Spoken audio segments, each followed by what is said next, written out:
Hey guys, Breakthrough Health and Life Coach Glenn Hattem here. I'm here with my business coach, Tom Bartel. Hey, everybody.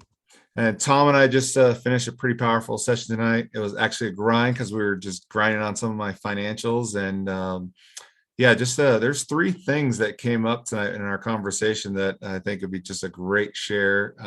Just a few minutes of your time today to tune in on what came from our conversation. And maybe Tom, just jump in and share a little bit about what we were talking about tonight.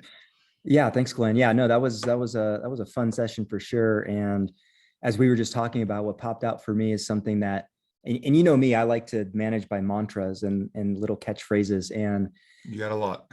I do. And Those. when this comes up, They're great. They're effective. They're powerful. I it remember them. helps me remember. But what I always like to say is, hey, when you're the CEO of the company, you have three jobs. This is what we just talked about. And to be clear, being the CEO of the company, that can be being the CEO of a Fortune 100 company, that can be CEO at a startup, any size company in between, or that can be you, right? A solopreneur running your own business. So that's really any of us, right? But the three jobs are one, you've got to set the vision. We talked about that. And you're excellent at this. This is an area where you thrive. And I Non suspect visionary. Yeah. where you spend the majority of your time, right? But Much as possible. yeah, but it's great output, and you've done a fantastic job. The second responsibility of a CEO is to build a great team.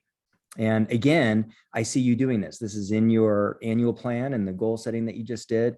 You're bringing in great resources, and you're making key decisions about understanding things that you need, the time in which you need them, the quality at which you need them, and getting great people to do those things, right? And so, again, I give you great grades in that bucket, and you don't seem to have trouble spending time in that bucket.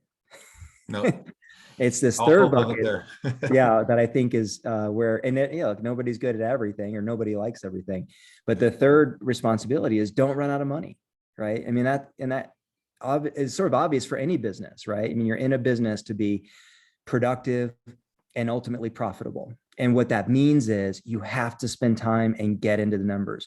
You have to understand your numbers, and you don't have to be a financial guru and a wizard, and you don't need to go get a finance degree, but you are going to need, as you and I just talked about, some basic instruments, right? For understanding revenue and understanding expenses and understanding those things over time, so that you can do long-term projections, and then you can operate against them week to week, month to month, as you execute against the vision with your team. So it's that third bucket we spent, a lot of our time on in this past session.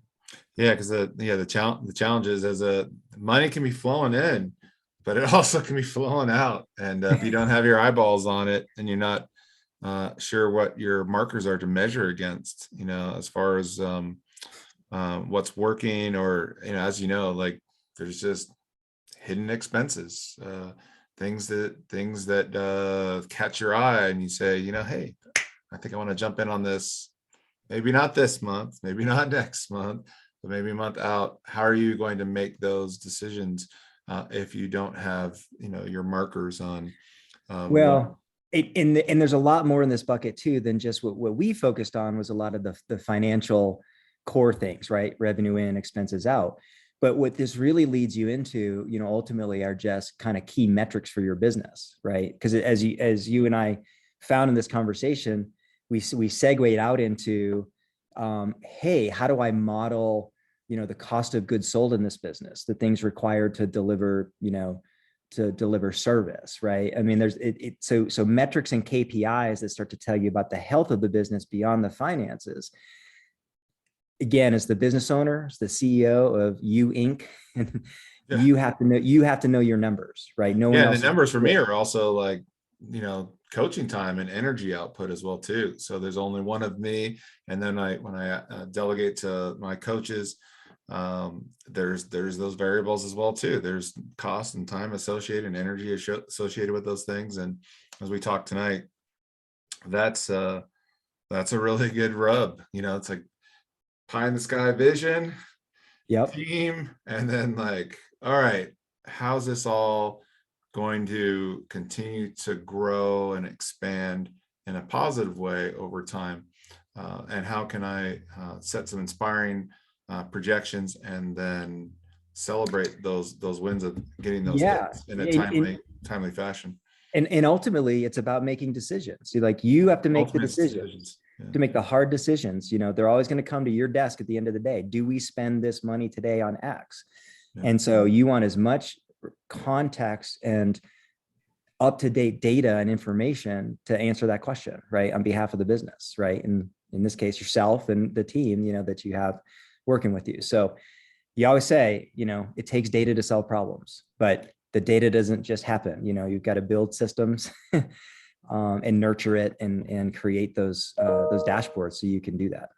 Yeah, I always tell people, like, the plan's no good if you don't use it. You know, the system's no good if you're not using it regularly. Get a new system then. That one's not working anymore. It's time to update that. So, Yep.